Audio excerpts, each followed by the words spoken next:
Friends, आज हम बात करेंगे एलआईसी के बारे में। और जैसा कि आप लोग देख पा रहे हो दोस्तों कि आज के दिन एलआईसी में हमें एक गिरावट होते हुए दिखाई दे रही है। अगर हम लोग पिछले 5 दिनों के एलआईसी के परफॉर्मेंस को देखेंगे दोस्तों, तो पिछले 5 दिनों में एलआईसी में हमें एक हल्की फुल्की तेजी बनते हुए दिखाई दी थी। उतना कुछ खास तो तेजी बनते हुए नहीं दिखाई दी थी, एक हल्की फुल्की तेजी बनते हुए दिखाई दी थी। लेकिन आज के दिन एलआईसी हमें वीक होता हुआ दिखाई दे रहा है। आज के दिन हमें एलआईसी गिरता हुआ दिखाई दे रहा है। और देखा जाए तो 5 दिन पहले का जो सीन था, जिस प्राइस रेंज में 5 दिन पहले ट्रेड करता हुआ दिखाई दे रहा था, लगभग उसी प्राइस रेंज के बीच में फिर से एलआईसी आता हुआ दिखाई दे रहा है। दैट मींस एलआईसी में हमें कोई भी तेजी बनते हुए नहीं दिखाई दे रही। तो आज इस वीडियो के माध्यम से हम लोग जानेंगे दोस्तों कि आने वाले समय में क्या हमें एलआईसी में तेजी बनते हुए दिखाई दे सकती है या नहीं।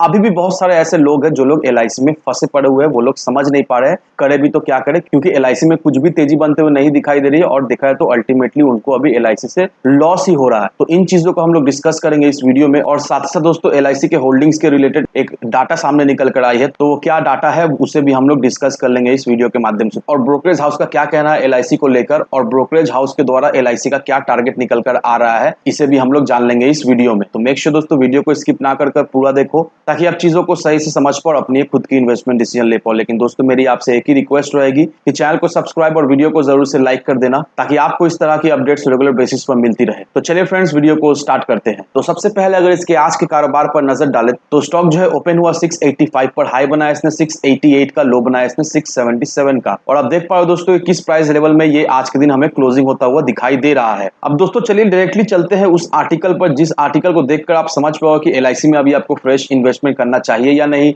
जो लोग एलआईसी में फंसे हुए उन्हें क्या करना चाहिए, ब्रोकरेज हाउस के द्वारा क्या टारगेट निकल कर आ रहा है, और एफआईआईएस डीआईएस का क्या लेटेस्ट होल्डिंग निकल कर आ रहा है। तो ये रहा दोस्तों वो आर्टिकल। तो यहाँ पर देखो दोस्तों, एलआईसी की लिस्टिंग होने के 45 दिन बाद 2 लाख से भी ज्यादा रिटेल इन्वेस्टर्स एलआईसी से एग्जिट कर चुके हैं। अब इतने सारे रिटेल इन्वेस्टर्स के एग्जिट करने के बावजूद भी अभी करंटली जो पब्लिक होल्डिंग का जो परसेंटेज निकल कर आ रहा है वो 1.88% निकल कर आ रहा है। पहले जो पब्लिक का होल्डिंग हुआ करता था वो 1.66% का हुआ करता था। लेकिन 2 लाख से भी ज्यादा लोग एग्जिट करने के बावजूद भी एलआईसी का जो अभी लेटेस्ट पब्लिक होल्डिंग निकल कर आ रहा है वो 1.88% का निकल कर आ रहा है। अब जो जून का लेटेस्ट शेयर होल्डिंग पैटर्न जो निकल कर आ रहा है वो हमें ये दिखा रहा है कि 37.65 लाख रिटेल इन्वेस्टर्स ने अभी एलआईसी के शेयर को होल्ड करके रखा है। That means 1.88% retail investors LIC पर अभी निवेश करके रखे हुए हैं। और जब एलआईसी का आईपीओ आया था तब उस समय जो रिटेल इन्वेस्टर्स का इन्वेस्टमेंट हुआ करता था वो करीब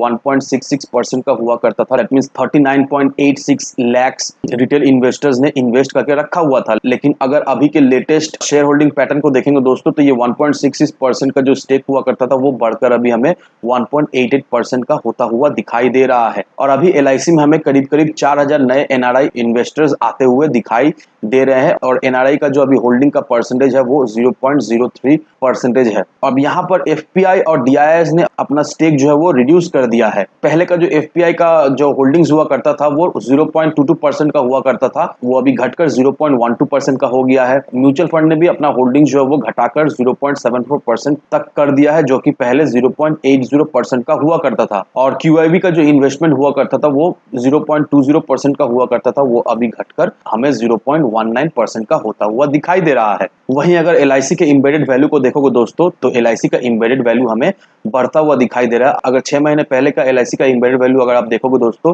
तो यहाँ पर 5,39,06,086 करोड़ का हुआ करता था। लेकिन वो एम्बेडेड वैल्यू बढ़कर हमें 5,41,04,092 करोड़ का होता हुआ दिखाई दे रहा है एज ऑफ मार्च 2022। और एलआईसी का VNB that means value of new business, उसमें भी हमें करीब 83% तक बढ़ोतरी होते हुए दिखाई दे रही है, अगर कंपेयर करें हम लोग लास्ट ईयर से। अब एमके ग्लोबल रिसर्च का ये कहना है कि एलआईसी का जो टारगेट निकल कर आ रहा है वो 800 रुपए का हमें होता हुआ दिखाई दे रहा है। लेकिन उनका ये भी कहना है कि अगर आप चाह रहे हो कि एलआईसी में इन्वेस्ट करने का, तो अभी फिलहाल एलआईसी में इन्वेस्टमेंट करना बेहतर नहीं होगा। एलआईसी देखा जाए तो एक मार्केट लीडर है, लेकिन इसके बावजूद भी अगर आप चाह रहे हो इस सेक्टर में इन्वेस्ट करने का, तो प्रेफरेबल यही रहेगा कि आप एलआईसी के जो पीयर कंपेटिटर है उसमें आप इन्वेस्ट करो, क्योंकि एलआईसी के पीयर कंपेटिटर का हमें अच्छा ग्रोथ दिखाई दे रहा है, प्रॉफिटेबिलिटी भी अच्छा दिखाई दे रहा है, और रिटर्न ऑन इक्विटी भी पीयर कंपेटिटर का अच्छा दिखाई दे रहा है एज कम्पेयर टू LIC। तो दोस्तों होपफुली आपको ये क्लियरिफिकेशन मिल गया होगा कि अभी LIC में इन्वेस्ट करना सही होगा या नहीं।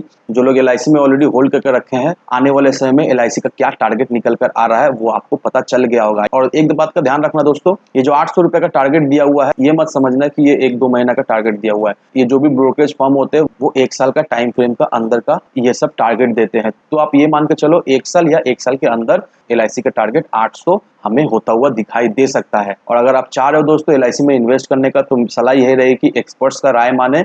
एक्सपर्ट्स का यही कहना है कि LIC में इन्वेस्ट ना करके अगर आप LIC के पीयर कंपेटिटर पर इन्वेस्ट करें तो आपको उससे ज्यादा रिटर्न मिलेगा। तो इन सारे फैक्टर को कंसिडर करो, उसके बाद ही अपना एक इन्वेस्टमेंट डिसीजन लो। लेकिन दोस्तों मेरी आपसे एक ही विनती रहेगी कि विदाउट एनी डिटेल रिसर्च के बिना कहीं पर भी इन्वेस्टमेंट ना करें। वीडियो अगर आपको पसंद आए तो लाइक से सब्सक्राइब जरूर करना। तो चलिए फ्रेंड्स, मिलते हैं हम अगले वीडियो में।